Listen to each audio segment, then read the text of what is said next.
Hello, I'm cartoon buff Michael Mallory. I'm going to be talking a little bit about Yankee Doodle Mouse, which, as you can see at the bottom of the screen, was the Academy Award winner. The reason they were able to advertise that on the cartoon itself is because they frequently re-released the cartoons with these special title cards. Occasionally, they would pre-release the cartoon for consideration and then release it with the title card if it won.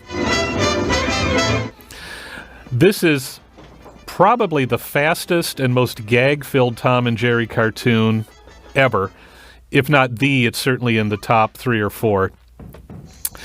Bill Hanna and Joe Barbera, who made this, of course, hen grenades. How could you not love hen grenades?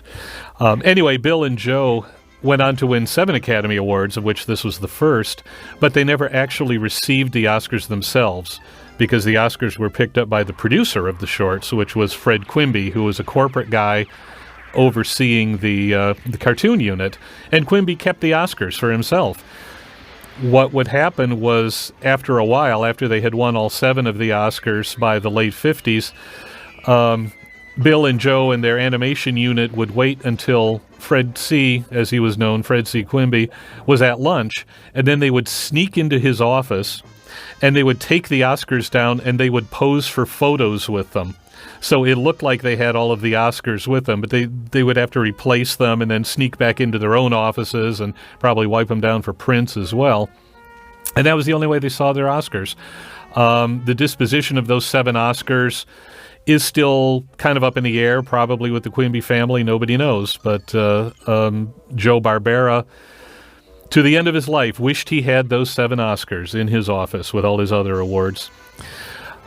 Here, of course, as you saw earlier, we have Lieutenant Jerry Mouse fighting Tom with whatever he can, a grater, an ironing board.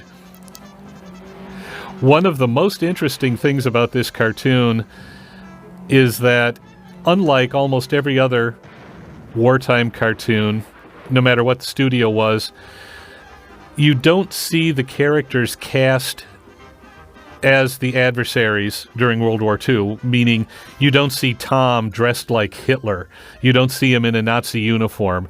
He's not part of the Axis. He's simply a cat.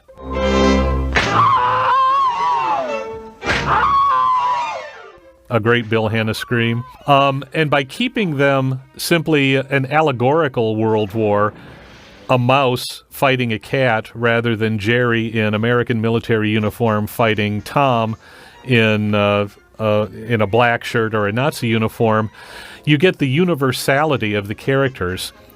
Even though it's set during wartime and there's wartime gags, it still plays today because you don't have that dated quality of seeing them as somebody in 1943.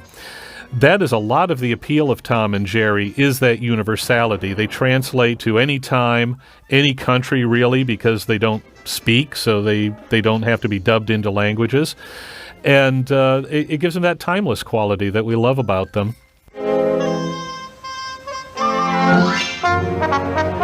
Tom always forgets there's a spout in a teapot.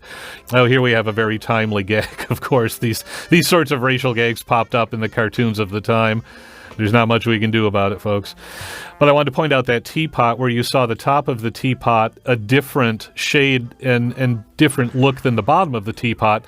That's because the bottom of the teapot would have been part of the background, painted with a different style of paint, while the top of the teapot was painted on an animation cell because it had to move.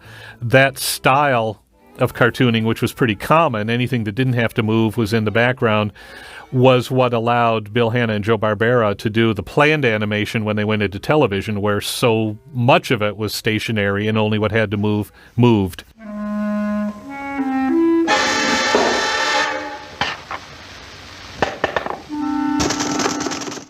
Here we have the Russian dolls firecrackers.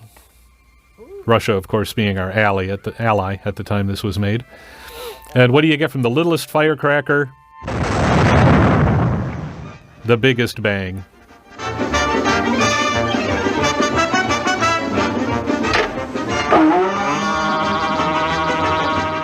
Jerry is now flying an egg crate, of course. Obviously, he's in the Army Air Corps.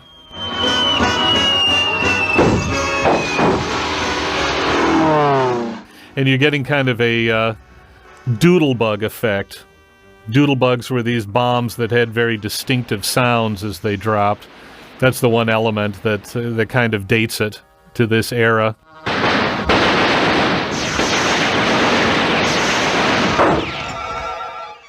Again, there's no actual weapons here.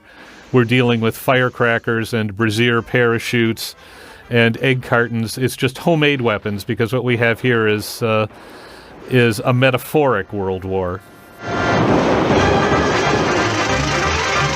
This is a recurring gag in a lot of Tom and Jerry cartoons. Jerry being chased by a series of objects. In this case, they're little explosive charges. In other cartoons, they are pool balls on a pool table. And it's the same gag, with the balls chasing them around and lining up and reacting in a kind of an anthropomorphic style. And responding to commands, of course. These were obviously meant to be patriotic cartoons, and that's what I find so interesting about this particular one, is that it is on that level of metaphor. They're not hitting you over the head with it the way cartoons occasionally did in this era, where you would have the extreme Japanese stereotype, for instance, or the Hitler caricature, and you would have the leading cartoon character clubbing Hitler over the head with a hammer or a mallet to the cheers of everybody in the audience. In this one, really, it's the David and Goliath story. It's the plucky little guy fighting the bigger enemy. And so the cartoons would try to boost things, and they would show the soldiers, the sailors, the Marines, the Air Corpsmen as the winners, obviously, in this instance, Jerry representing them and Tom representing the quote, bad guys, the evil side, but doing it slightly subtly. And I think just as effectively by not hitting you over the head with overt propaganda, because this is more or less a standard Tom and Jerry cartoon, really. This is the end. Thanks so much.